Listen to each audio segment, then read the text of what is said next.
Hi, I'm Devine. Let's go golfing.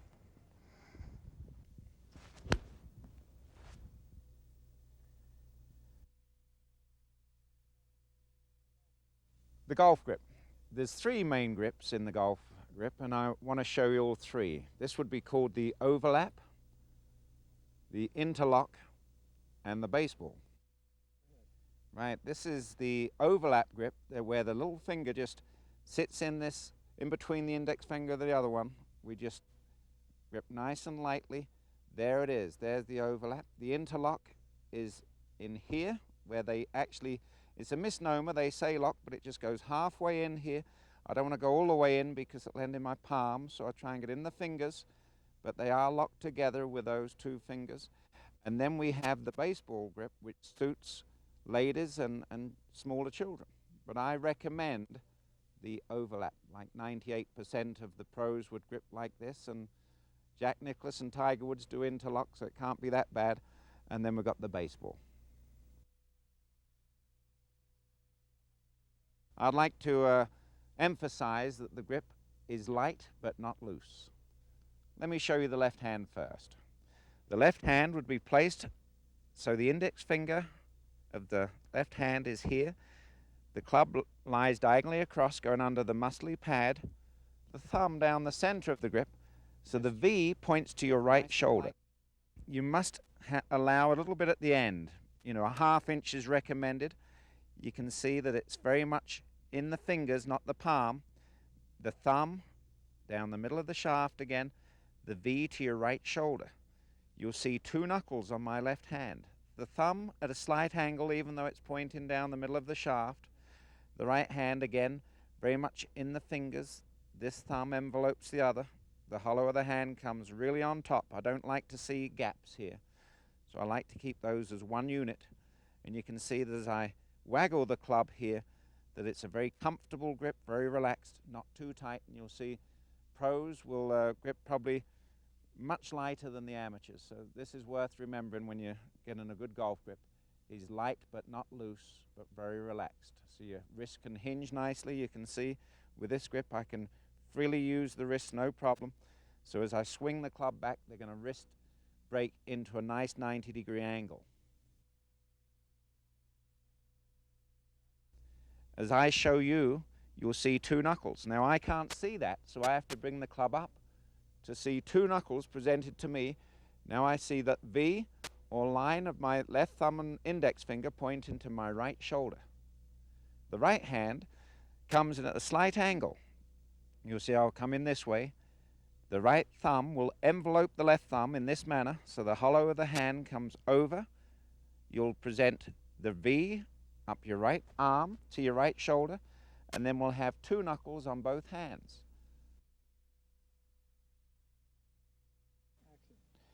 The right hand is very much like a trigger. If you can see that finger in the gap, if I was aiming a gun towards you, you see the V would come right up my arm. If I pointed it this way, which would be a weak grip where the V goes to the left shoulder, I'd miss you. If I go with a strong grip, the V goes way over here and I'd miss you again. So the correct grip is when the V of the right hand points right up that shoulder, just like a trigger of a gun. Let's put it on the grip in that manner. In the right hand, get that trigger position. You can see the nice gap here that's created from the angle. Do you remember the angle we talked about? There's the angle. The right V comes to the right shoulder.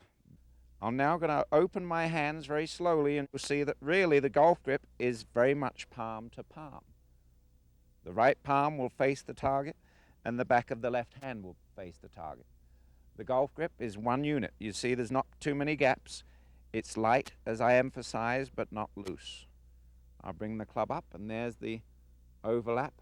For those with small hands, the interlock would be good, or children or ladies might go for baseball. But there lies the grip. In fact, if I just close my eyes and put the club up and twisted it and go with just the balance of the club, I should end up with a perfectly placed left thumb.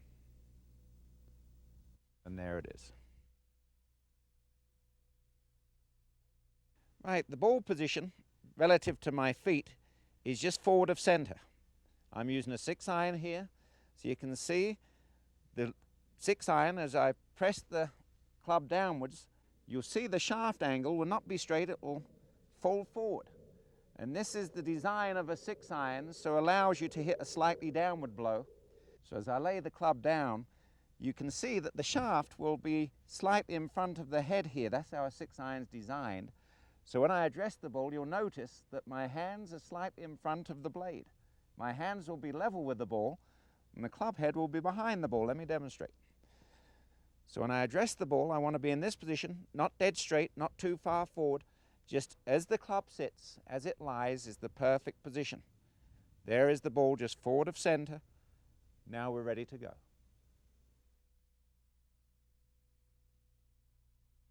Right, we want to talk about aim, and that's the most important part of golf, is to aim correctly. You could have the best swing in the world, but if you're aimed wrongly, you'll miss the target. We're going to be aiming this lead and edge towards that target, which is the white pin down there. So we're going to put the blade square to the pin.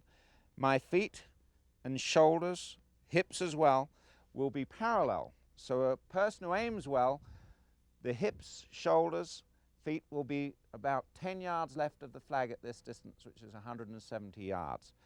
So you can see blade square, feet, knees, shoulders, parallel to that target line. Now we've got aim.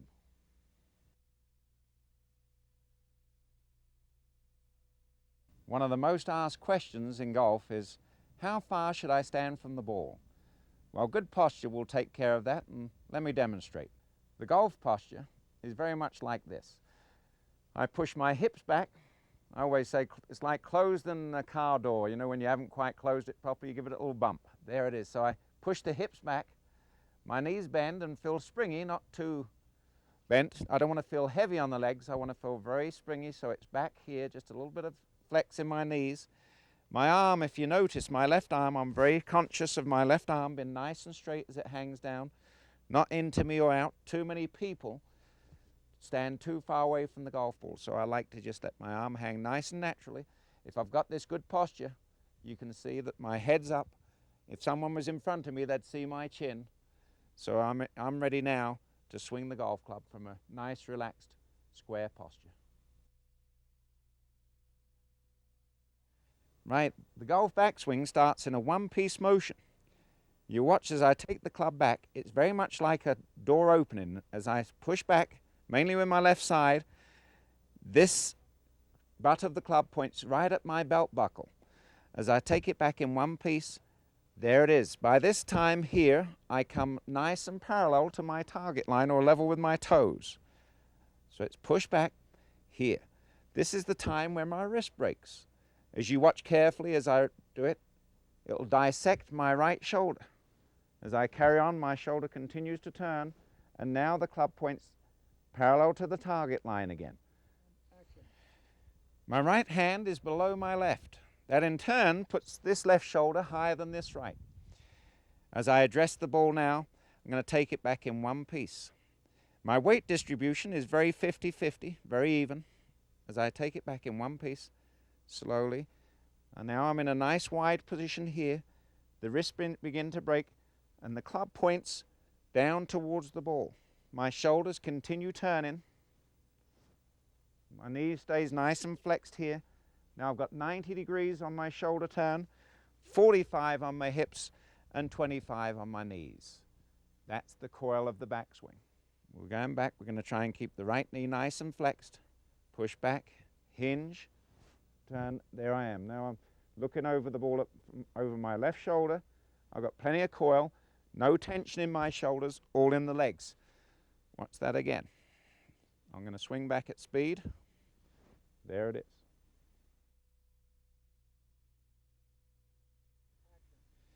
So the start of the downswing is really a lower half movement.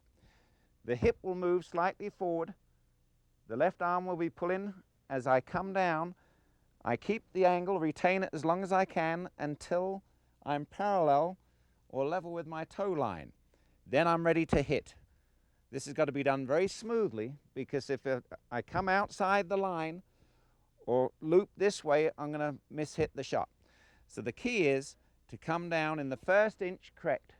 If I'm incorrect, I will come over the top or come underneath.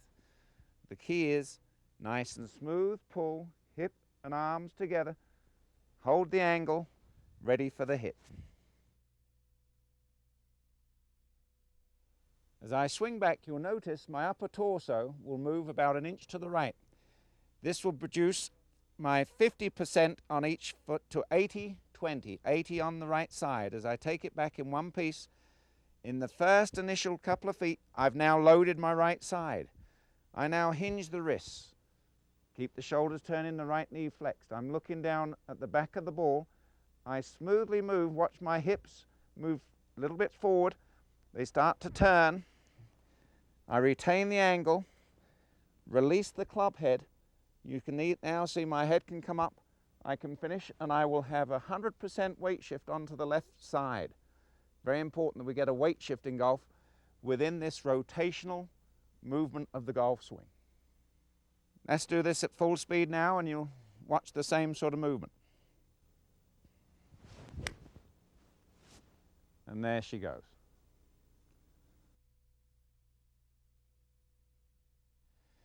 Right, with the wood, the ball position is opposite my left heel. My stance is a little wider. Now it's a 60-40 setup with 60% of my weight on my right side. As I put more weight on my right side, I get more angle in my shoulders.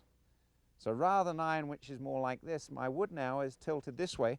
So I get the feeling now that my head is really behind the ball. Now I'm in my driver position, a little different than the iron. As I demonstrate with my driver, you can see I'm pushing the club again into the ground, but instead of the handle being in front as it was with a 6-iron, it lays fairly straight. And this allows me to hit the ball with an upward blow. The driver is designed differently to the iron, so the ball position is slightly more forward. All right, don't forget, stick the butt out, knees bend. My arm is now hanging nice and straight, just as it was with the iron. Now I'm in a position. Remember, 60% of my weight is on my right leg. Now I can load up the swing. Exactly the same. Even more weight now, 80% is now on my right side.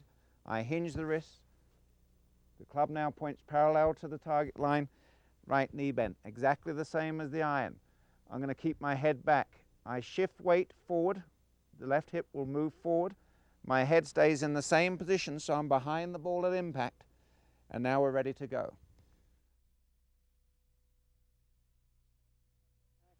You've heard that good golfers seem to have good eye and hand coordination. Well, let me just show you don't need those two assets. If I address the ball nice and comfortably, look at the camera, as long as I've got a good posture and good angle on my swing, I can hit the ball quite comfortably. I'm drawing a circle around the ball. This is the amount of sand that I'd like to take with this particular bunker shot. As I've drawn the circle, it gives me a good practice where I'm able to take the correct amount of sand. I'm going to put the ball a little bit further forward than I would with my normal shots. My hands will stay a little bit more behind. My leading edge, very important, this points at the target. I'm now going to swing back slightly out to in, we call this, across my shoulder line, where my blade will be aiming at target, but you can see my feet, knees, shoulders are aiming way left, about 45 degrees of where I want the ball to go. Now I'm going to swing along my shoulder line, breaking the wrist very early on this one. I set the wrist nice and early, and as I come through, I'm trying to keep the right hand underneath so that it doesn't turn the blade over. The key to the good bunker shot is to accelerate, so I'm going to wait to the last split second, right down to about here before I release the club head, but I'm not going to turn it over. The club head will travel much closer to the target line than where my feet are, so let me demonstrate. There was the acceleration, nice sound, good backspin on that ball. One of the most difficult shots in golf is the plugged ball. As I drop this and tread on it, you can see that really this is a difficult shot to get out of the bunker. This time, rather than the ball being on my left heel, it's going to be on my right heel. My hands will be well forward. I'll strengthen the grip. I'll turn the hands so the thumb comes behind the shaft. This will help me to break the wrists even earlier.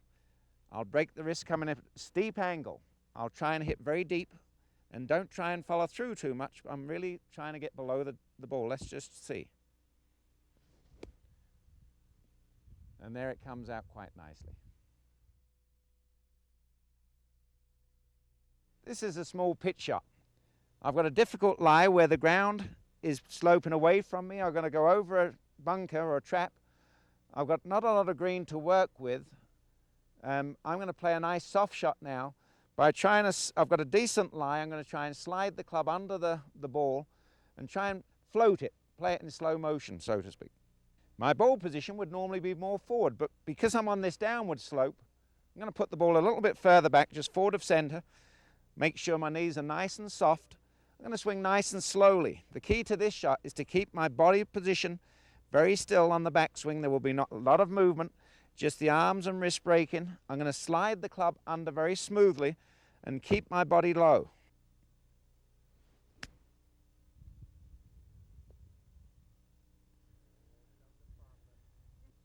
And there we have it. This is the chip shot. Most people think that you should chip a ball from the back foot. What really happens is my ball position is still fairly forward, but I bring the right foot very close to the ball, so it does look at the back foot, but really my main thought is keeping the ball nearer the left heel. I bring my right foot forward, my feet are slightly open. You'll notice on this chip shot that my arms and wrists stay very firm. Light grip, but as I take it back, arms only, there is no hinge in the wrist.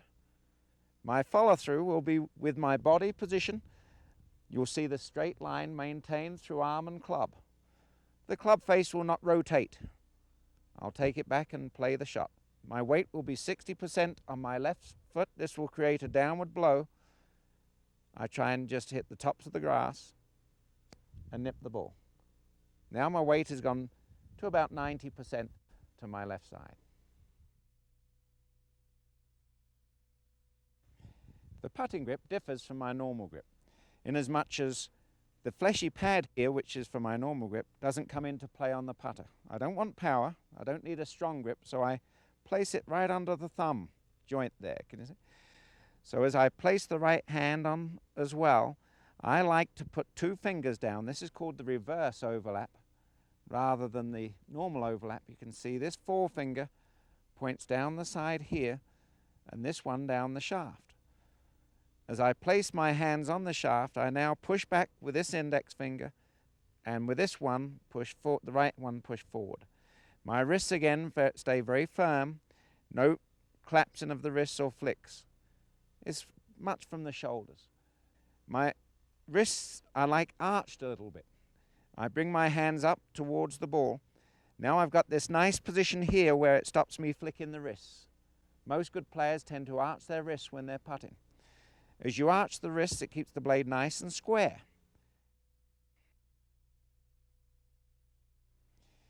Right, with both hands in place, both palm to palm, face of the club pointing towards the hole. I prefer the ball forward in my stance. A lot of golfers are good putters. They put their eyes directly over the ball. I'm dominant right eye, so I tend to like my head slightly behind. My knees are nice and relaxed, just the same as my normal posture.